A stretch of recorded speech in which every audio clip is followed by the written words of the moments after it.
各位同修，大家晚安，大家好。今天是大年初六，在这边向大家拜年祝大家新的一年阖家平安，诸事吉祥。同时也祝福大家在新的一年里，人人都有骆驼的耐力、老虎的勇猛心跟赤子之心因为今年是虎年嘛那也跟大家分享正言上人在新春的3个祝福。正言上人在新春祝福大家3件事情：第一，不求身体健康，但求精神敏锐；第二个，不求事事如意，但求毅力勇气；第三，不求责任减轻，但求力量增加。这个都是正能量，新年要有这个新的正能量这样来祝福大家这个就是用智慧来祝福别人不只是新春的时候这样祝福，平常每一天都要这样用这个智慧来祝福自己今晚读书会的主题是知人知面也知心听起来有一点反逻辑因为一般的俗语都是讲知人知面不知心意思是说人心很险恶人心不古道德沦丧从外表呢不容易察觉提醒我们防人之心不可无。所以要了解一个人呢，就要日久才能见人心可是呢，受过佛法教化的人呢，他会相信知人知面也知心的这个道理，因为知其心就可以象其貌貌其相也可以知其心叫做相由心生，也叫做一切唯心造所以知人知面不知心这句话是没错，但知人知面也知心也是对，各有各的道理也可以各有各的阐述，都非常的有道理。多数人呢很会做事但是对人呢一点办法也没有了，因为做事容易呢，做人难尤其是处理人事问题更是难有些人呢专业知识没话说，一流的，经验能力也是不错，很厉害，偏偏呢阅人无数，不是数量的数阅人无数这个很好数量的数很好，但是阅人无数这个是算手术的那个数，阅人无数什么意思一不小心呢看错人看走眼造成呢所用非人结果呢请神容易送神难，造成人事的困扰，影响所及是所有努力看不到效果，甚至呢瞬间化为乌有。所以识人这门课呢不好学，认识的识识人这是一门学问不好学。想要知人知面又知心，花上一辈子的时间都学不完。连挑选人才眼光非常精准的美国奇异公司的前总裁叫做杰克威尔许大家知道这个人吗？美国奇异公司的前总裁他都承认尽管他花了70%的时间在人的身上去观察一个人，他花了7年的时间但还是有25%的几率呢会看走眼用错人连他都这样子。可见知人知面又知心呢是一门多大的学问为什么知心这么难呢？因为佛法四念处已经告诉我们观心无常的道理。心如平原走马，易放难收。意思是说人的心呢很容易放纵但却很难收摄。现在你认为这个人你很了解，可能过了一段时间他做了一件事情让你无法理解，因为他的心又变了。造成我们呢看走眼了，甚至我们对自己也都不一定很了解哦。我们对自己都不一定很了解。今天的我呢，很不满意昨天的我；现在的我，很不满意过去的我，也有可能的，造成很多事情是往事不堪回首啊。大家都有这种经验嘛，对不对？后悔跟遗憾不是吗？所以知己都很难的，何况是知彼呢？是吗？所以才有一句话说：“知人者智，智之者明”啊。这句话以前我们有讲过了，意思就是能够认识了解别人，这是有智慧的人；但能够认识自己，则更是更高明的人了。要了解自己的心，或了解别人的心，可能可以了解一时啊，但很难了解长久。因为凡是人都脱离不了人类心理的四项，佛法已经告诉我们，叫做生住意灭。佛法讲三理四象，以前我们有提过三理四象，三理就是生理、物理、心理啊。那生理的四个象就是生老病死嘛，那物理的四象就是成住坏空，心理的四象是生住意灭。怎么解释呢？简单讲，念头起来了叫做生嘛，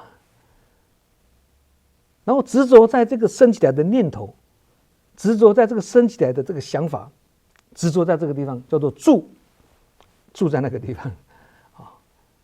过没多久，想法又变了，叫做意。人性是如此啊，三心两意不定性，叫做意。最后呢，本来很执着的这个念头，我们又开始不喜欢了。刚刚讲是意嘛，换另外一个叫意嘛。可是你要换另外一个，前面那个要先死掉啊，对。所以这个想法死了，叫做灭啊。简单讲就是这样啊，这样讲大家比较容易了解了。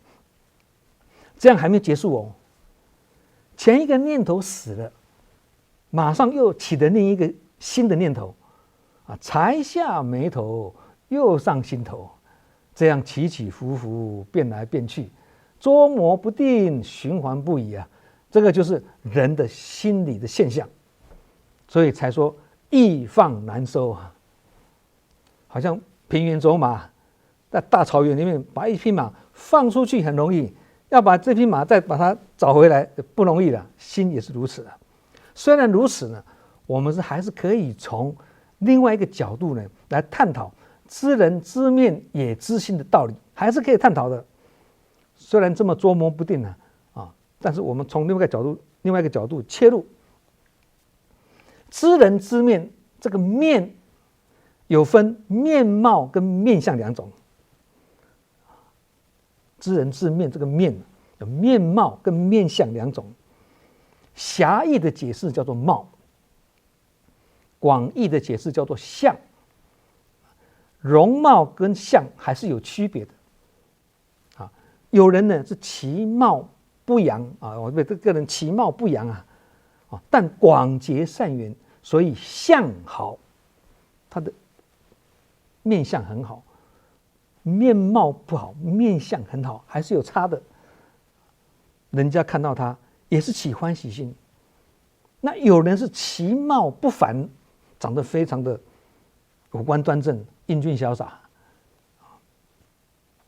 其貌不凡，但是没有走入人群结福缘呐，所以相不好。面貌很好，面相不好，人家还是不敢亲近他。所以长得漂亮不如结的好缘，这句话还是很有道理的。容貌面貌由父母生啊，但是面相是由心生，还是有差别的哦。五官长相是属于容貌，这是与生俱有的。爸爸妈妈把我们生下来就是这样子啊，这个就不能讲相由心生了，而是容貌由父母所生啊。虽然五官端正，长相呢是父母所生啊，但也有人说，一个人年过40之后，就要为自己的样貌负责了。40岁之前还可以勉强怪父母呢，基因不好把我们生成这样子啊，对，还可以怪父母，因为基因是如此嘛。但是年过40之后，如果这个面貌还是这么难看，那你就要注意了哦，你就不能够在面相不好就怪父母啊，命运不好就怪政府。因为如果有在修心养性，甚至在修道有成，就慢慢就会有庄严的法相啊，这个没有办法靠别人，要靠自己。容貌虽不是很漂亮，但法相很庄严啊。漂亮会随年龄的渐长而消逝，但庄严却是历久弥新啊。所以有些人是越老越好看嘛。我们生活中不是有看到这种人吗？年轻的时候看起来不是很美，老的时候这种法相看人家看起来很庄严，人家看到他很欢喜的，越老越好看，原因在此啊。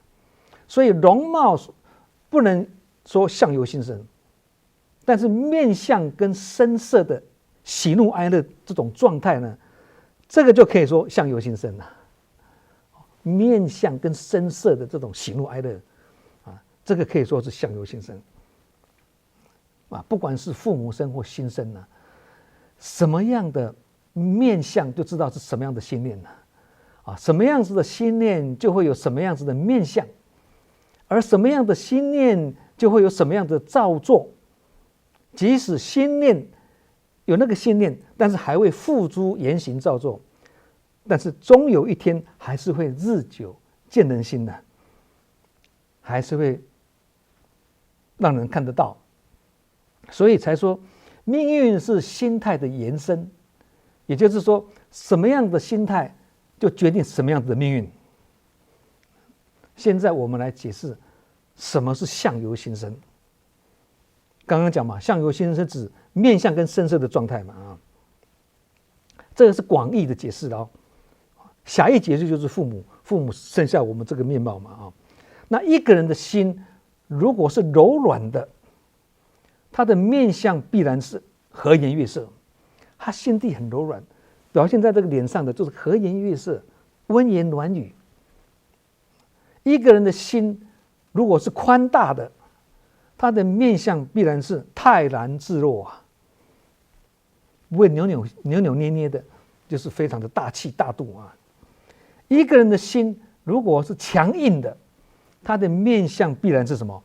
疾言厉色，心中很强硬，讲什么话都咄咄逼人啊，疾言厉色啊，表现在外面是如此嘛。对，一个人的心如果是大小事都看不开，他的面相看起来也是什么？处处是面有难色，台湾话说面未春呐，结结龟球啊，意思是这样子的啊。那一个人的心念如果是疑心很重，他的心疑心很重，他的面相必然是什么？一脸狐疑，那个脸就是一脸狐疑相。一个人的心如果是无争跟随缘的，他的面相看起来就是什么？清安自在，随缘自在。因为他随境而安嘛，很随缘嘛，跟人家无争嘛，所以他就很自在啊。他不会比较，他不会计较啊，他不会攀援，他不会攀比呀，所以他的心就是很清安自在。你看他就是悠然自在，这样子。一个人的心如果是充满心机，他的面相看起来也是什么？巧言令色。那孔子说这种人是什么人？鲜疑人没有，这个是没有人心人术的人呐。以上这些现象是从心念看面相啊，从他的心念来看他的面相。那反过来，我们从面相去看他的心念也是通，倒过来也是通啊。举个例子，看到一个人啊，刚才讲满脸疑惑嘛，就知道他心中已经起疑。你跟他讲这句话，他听不懂，满脸疑惑，心中不相信，他心里不相信，所以他起疑，对啊。那看到一个人呢，喜形于色，很高兴，就知道他心中充满喜悦啊，这个容易看得出来了啊。那看到一个人呢，法相很庄严呐、既然法相庄严，他必定是心中有法，否则怎么会有法相呢？对。那看到一个人呢，来势汹汹，青面獠牙，就知道这个人是来者不善。为什么？他的心是愤恨难平啊，充满了怨跟恨。表现在外面的时候就是这样子，好勇斗狠啊，就知道他的心是有一些怨跟恨。看到一个人呢，勃然大怒啊，就知道他现在的心是血脉喷张，而且血压在升高。看到一个人有眉头深锁的苦相，就知道这个人是什么？烦恼攻心啊，烦恼缠心也可以啦。以上这些就是相由心生的写照，即使了不完全正确了不完全是这样的不能讲绝对嘛但是8、9不离10了。那虽不中，不远矣呀，大概就是如此。一个人如果其实一个人如果说心里有病，这外在的身体即使没有病，他这个人看起来也会像病人的样子，这个也是一种相由心生啊。你怎么有一个病人的这种相呢？你都没有生病啊，没有生病没有错，但是我心病啊，所以心有病，这个相就看病人的样子啊。近世有一句话说，大家都朗朗上口了，看人不顺眼是自己修养有问题啊。那这句话我们来剖析啊。这样说来的话，如果我们看到别人不好的面相或不好的脸色，难道是跟对方无关吗？他爱发脾气，脸色难看，跟他无关，跟我们看的人的修养有关吗？这样会不会逻辑错乱呢？没有错乱。这句话有智慧在哪里啊？学佛会让人感受越来越清楚，感觉越来越敏锐，这个是学佛后的蜕变会这样子的。以前钝的嘛，那现在就很敏锐嘛，意思是这样嘛。所以他观察一个人呢，他会比较锐利，所以他容易观察到一个人的优缺点。不过看到别人好的一面时呢，他不会放在心看到别人不好的一面时呢，他不会放在心上耿耿于怀，心里有数就好，不必说出来。但是看到别人好的一面呢，他会适时给人家赞叹。这样的修养是属于出世的精神是一种证悟的理念所以我们如果是鬼心看人，人是鬼嘛这个大家都知道嘛。心存恶念，则看人呢，人都很可恶跟别人无关，这跟自己有关。这个时候就是这样子，看你存什么心，看别人就怎么样子嘛。但是跟上面讲说，这自己修养有问题，这个有时候要看情形来讲所以呢，这个要观察一个人或认识一个人也就是要知人知面又知心的话呢，就要在他最快乐的时候去观察他，也要在他最痛苦的时候呢去观察他，也就是看他如何面对极乐跟极苦。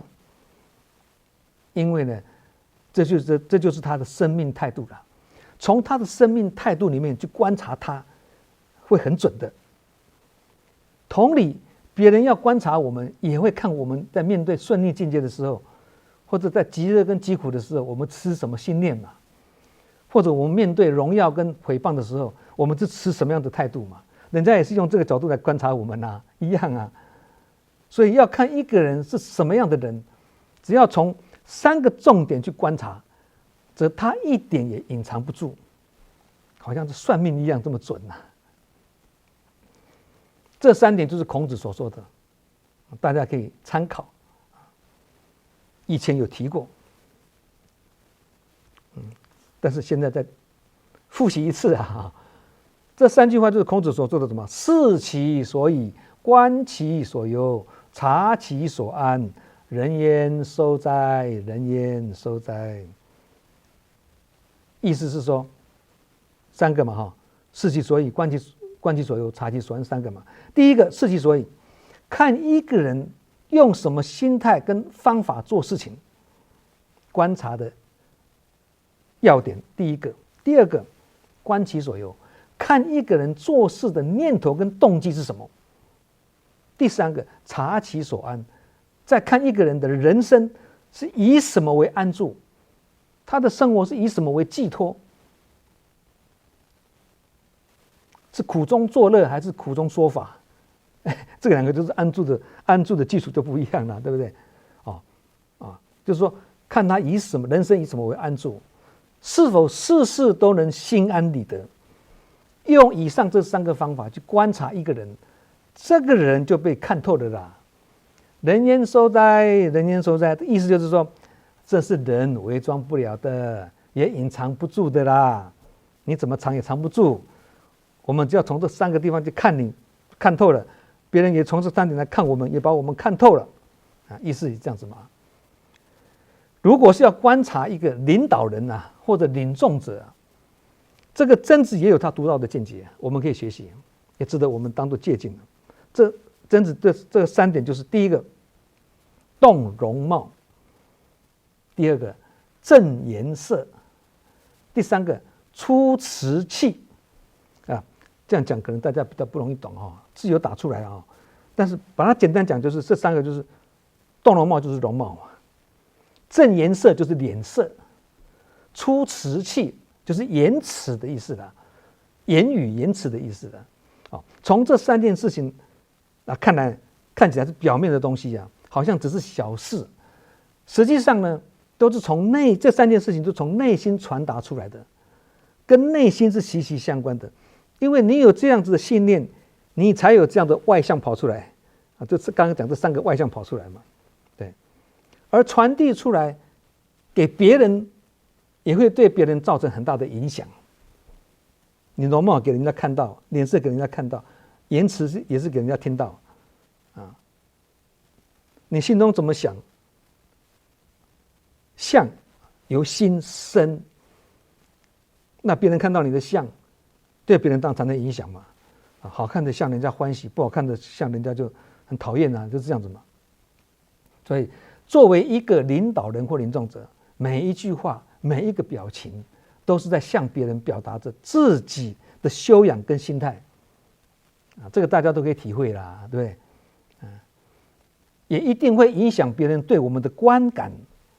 一个领导人或领众者在表情、声色跟语言上掌握的不好的话呢，或太过于随便轻佻，那么不但自己的修养不会进步，也一定不能做好领导的工作。其实这个就是我们所讲的德啦，对不对？所以为什么说领导统一是讲什么？以德服人嘛，对，不是以权势来服人嘛，这个德的意思嘛。其实这样的观念也不一定，这样的观念不只是用在领导人或领众者，每一个人都是这样面对这样的考验人跟人之间相处就是彼此在观察，彼此在考验，就是这样子其实曾子刚刚讲的这3项都是跟正言上人所讲的法入心跟法入行是不谋而合，息息相关的，非常的奥妙。我们来解释第一个是容貌。对心中有法的人来说呢，表现在外貌上就叫做法相嘛，法跟法有关。第二个脸色，对心中有法的人来说呢，表现在好的脸色上面叫做法喜嘛，法喜充满，不是这样子吗？第3个是言辞，心中有正法的人呢，讲出来的话是雅言正语，这个也是法语，跟法又有关所以曾子也好，孔子也好，孟子也好，甚至是老子也好，这些古圣先贤他们所讲的儒学或者道学，跟我们所讲的佛学有异曲同工之妙论语》也好，《近思语》也好，里面的圣贤语录跟智慧法语也是道道相通，道一以贯之的啊。其实证严上人有时候在开示也会讲到《论语》，因为里面的道理是相通的啊。上次在先进后思在语的这一集读书会里面呢，我们有提到啊，好像前几集而已的啊。古人有一句话呢，讲得很有道理啊。他说：“邪正看眼鼻呀，真假看嘴唇呐。”意思是说，一个人的心术正不正啊，可以从面相上把它看出来。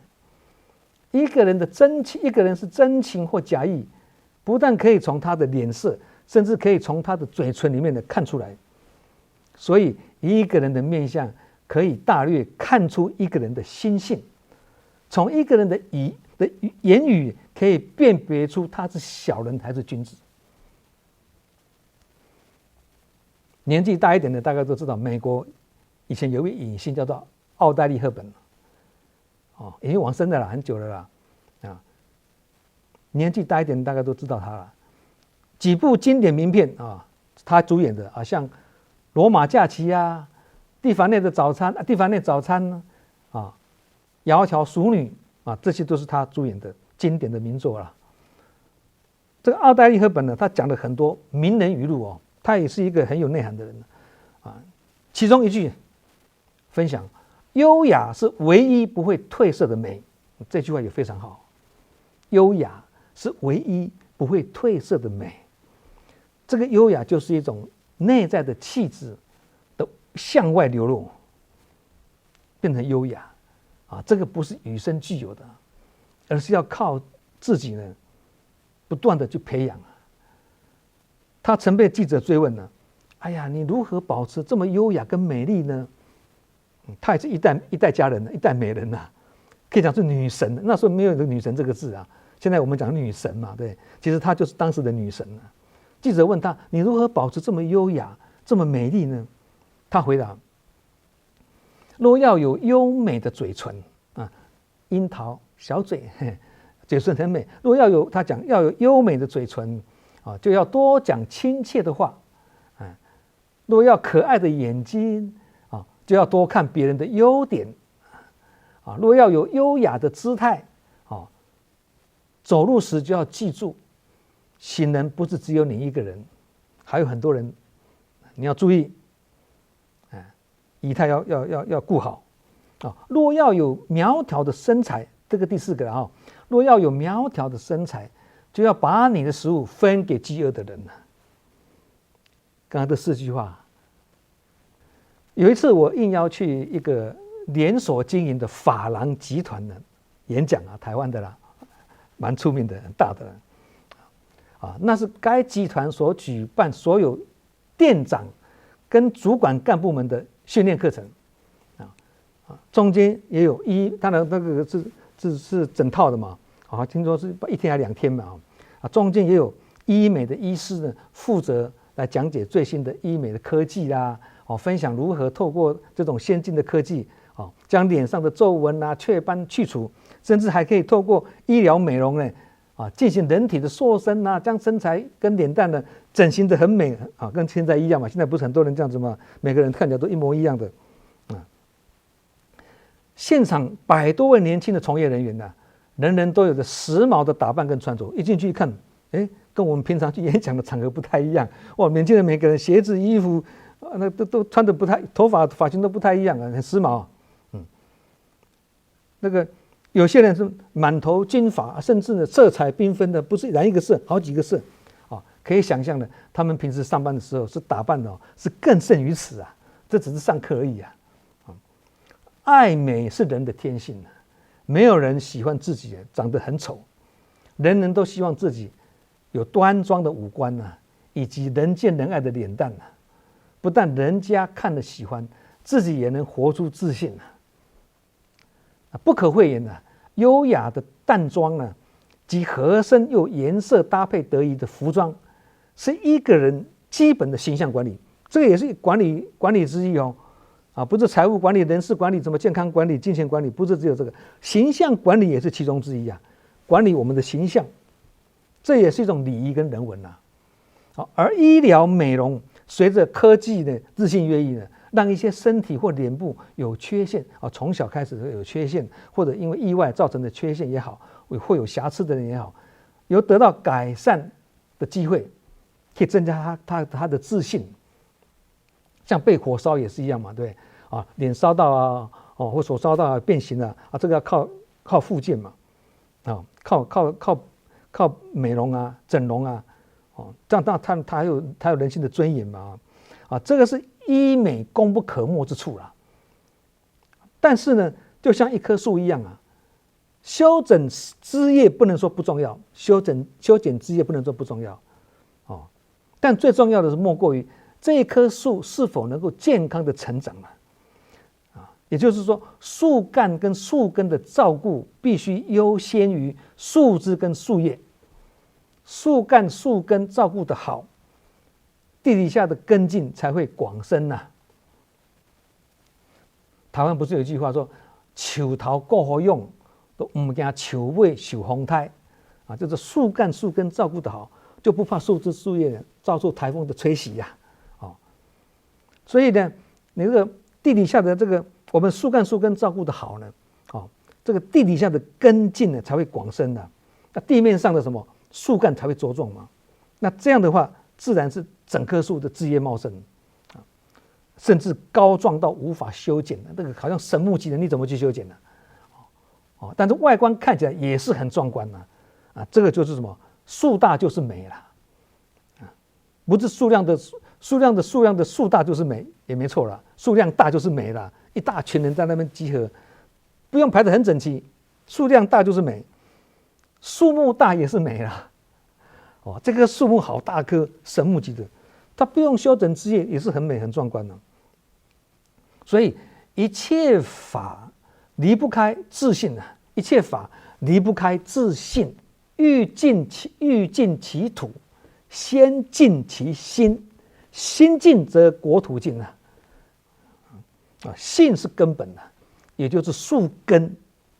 信就是树根、树干。像呢，树叶跟树枝，这样比大家都很清楚。哦，如果只要树根跟树干，不要枝叶，那树根树干有什么用？一棵木头在那边。不成样也不成形啊，对不对？有树干，但是没有树枝树叶，这个不成形啊。哦，但如果只有树枝树叶，但是没有树干跟树根，那这个应该就是枯枝落叶了嘛，对不对？枯枝落叶就是没有树干树根，得不到养分，它枯掉啊。所以性相是相连的，一体两面，理论是如此，事项也是如此。这样就是理事相应，理事相通，也才是佛法不离世间法。刚刚这个用树干、树枝、树叶、树根来解释呢，是非常好的。所以同理啊，树干就好像人体的脊椎啊，树根啊，根茎在地底下，好像人的心呐。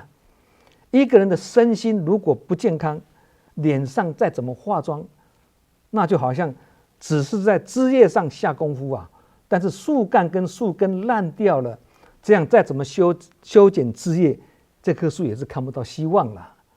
同理啊，人如果心灵有缺陷，精神很萎靡，脾气很暴躁，心胸很狭窄，情绪很不稳，习气很深重，观念很负面，态度很傲慢，声色很不好，或者说话很强硬，事事很敏感，处处爱计较，心地不柔软，等等等等等。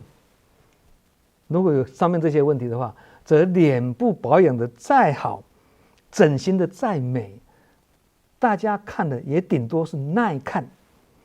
什么叫耐看？要忍耐一下才看得下去啦。再怎么整形，也整不出内在的气质跟修养啊。正言上人是对气质的修养是这样子诠释的哦，上人讲啊，长得很美很帅，自己却不知道，这就是气质。什么是修养啊？很有钱，很有才华，别人却不知道，这个叫做修养。这个是上人对气质跟修养的精辟解释啊，里面的道理呢，需要静下心来慢慢去参，慢慢去体会啊。外在美不能说不重要啦，而是内在美更重要啦。以车子来讲了哦，款式跟颜色就是外形嘛，车子的外形嘛，叫做体，车体啊，人体车体一样啊，有如人的外表。引擎跟电池是内在，叫做理，道理的理呀，有如人的心灵啊，所以内在外在都重要了。学佛之后，虽然过着恬安淡泊的生活，生活过得很简单，但也不能不修篇幅而邋里邋遢，这样就变成邋遢菩萨就不好了，要做庄严的菩萨。所以刚刚不是讲吗？形象管理还是要做得好，即使学佛了，也是要做形象管理，不是邋里邋遢的，这样才有办法度众生嘛。想要有法相庄严的果，就要先种庄严的因。这个因就是修炼忍辱，这个以前我们有提过了哈。忍得住不动怒，才能面无可恶之相啊。也才不会得到，也才会得到相好之果。面相或身形要庄严好看，不是光靠外在的美容啊，做脸啊、化妆啊、整形，或穿着清朝名牌的服装就可得，不是这样。医疗上有特殊必要的时候去整形或重建，当然呢无可厚非嘛。但如果只是为了让脸蛋年轻美丽而进行整形或者美容，也不能说这样不好啦，人家有钱要这样子做，关你何事啊？对，也不能说这样不好了，别人也不能自慧，而是只治标没有治本，你能够整形到几岁？车子用了20年、30年了，任我们再怎么会保养，外形再怎么会喷漆打蜡，终究还是列入古董车嘛。它的价值也是古董那个二手车的价钱啊。所以根本之道是要什么？相由心生，从内修开始。我们整个身体的外观，对我们的心来讲，就是外相跟外境。所以心才是主角。整形再怎么会整，也只能整到外形，而无法整到我们的内心的。内心是要透过修炼的。同理呢，寻相师啊。他可以寻相的身，训练相的身呢，但是不能训练相的心。佛陀时代有一次啊，一位寻相师啊来拜访佛陀，他跟佛陀说啊，对于大象我了无疑惑，我了解大象的意图，也了解大象要做什么，只要我掌握了这个意图呢，大象们就会听我的指挥。但是对于人呢，我有许多疑惑，人们总是说一套做一套。这次寻相师问佛陀这句话，佛陀回答说：“你说的没错，因为象群是居住在世间的丛林里呀，但是人们常常是身处在内心的丛林里。世间的丛林很单纯但是内心的丛林呢很复杂。”这句话是佛陀对寻相师发人深省的回答了。所以练身容易，练心难虽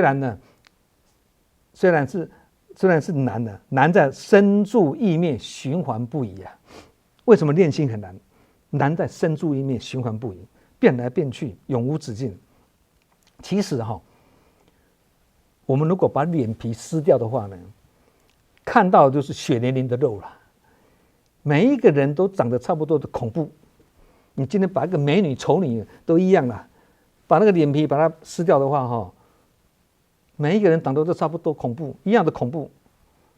同理，人死了以后，如果土葬，最后会留下一副骷髅；如果是火化将来会是烧完之后一堆骨灰，哦，而活着的时候呢，是靠一副骨架支撑的，我们现在就是靠一个骨架支撑着嘛。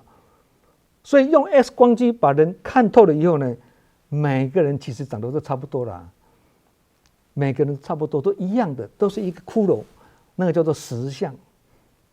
懂的叫做明心见性啦，也可以这样子讲了。所以当你 X 光机把每一个人照下去的时候，每一个人都是同样的一个骷髅，没有人会说啊，这副骷髅好美哦，啊那副骷髅好很不美哦，没有人会这样子讲的。骷髅都是一样的情形嘛。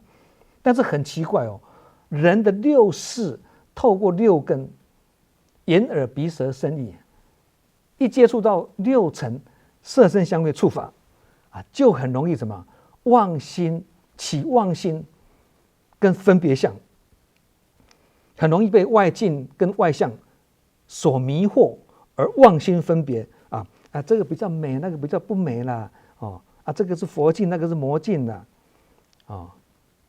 就会有这种分别心出来。